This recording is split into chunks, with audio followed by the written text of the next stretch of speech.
gentle into that good night. Old age should burn and rave at close of day.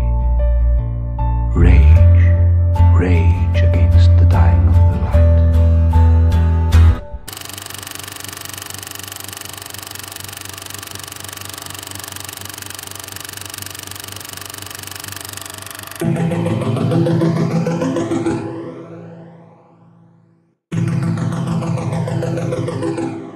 Die organisierte Traurigkeit des Kapitalismus hat in den letzten Jahren vielfach jede Hoffnung auf ein besseres Leben zerstört.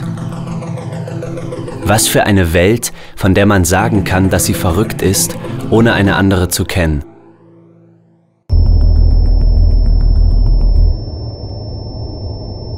Wettbewerbsfähigkeit als Sinn des Lebens.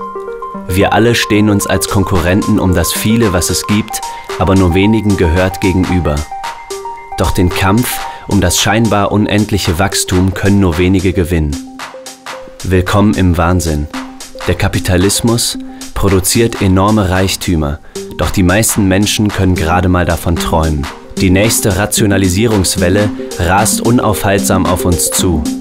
Was dem Menschen das Leben erleichtern müsste, wird ihn zunehmend überflüssig machen.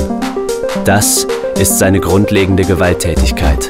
Das gute Leben für alle ist zur naiven Floskel verkommen. Die Realität ist eine andere. Das wissen mittlerweile selbst die, die den Kapitalismus beschwören. Vom Menschen selbst gemacht, soll er uns als natürlich erscheinen. Eine Krise folgt der nächsten. Er ist die Krise selbst, der permanente Widerspruch.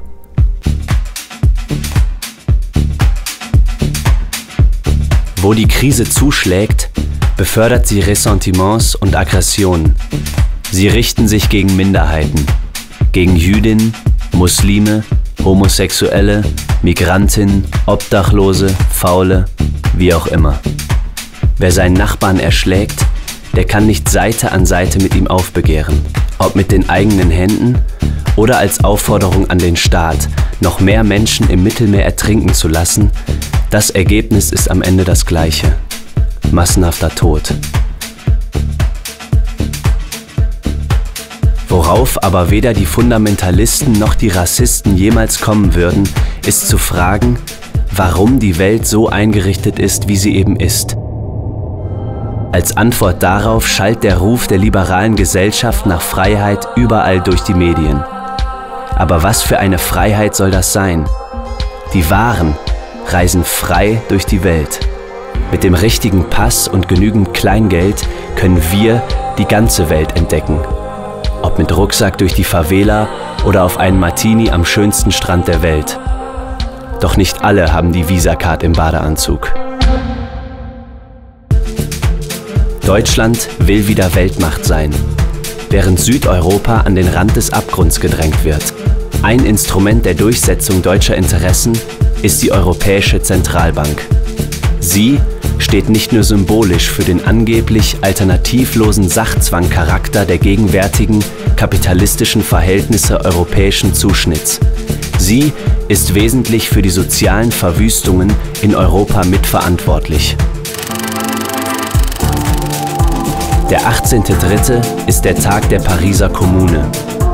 Es ist keine neue Einsicht, dass das gute Leben erst anbrechen wird, wenn wir es selbst in die Hand nehmen. Doch im Herzen der Bestie herrscht relative Ruhe. In vielen anderen Ländern regt sich aber Widerstand, schon lange. Nicht nur an den Wahlurnen. Der Traum einer anderen Welt versammelt sich auf den Straßen und auf den Plätzen. Fuck Austerity.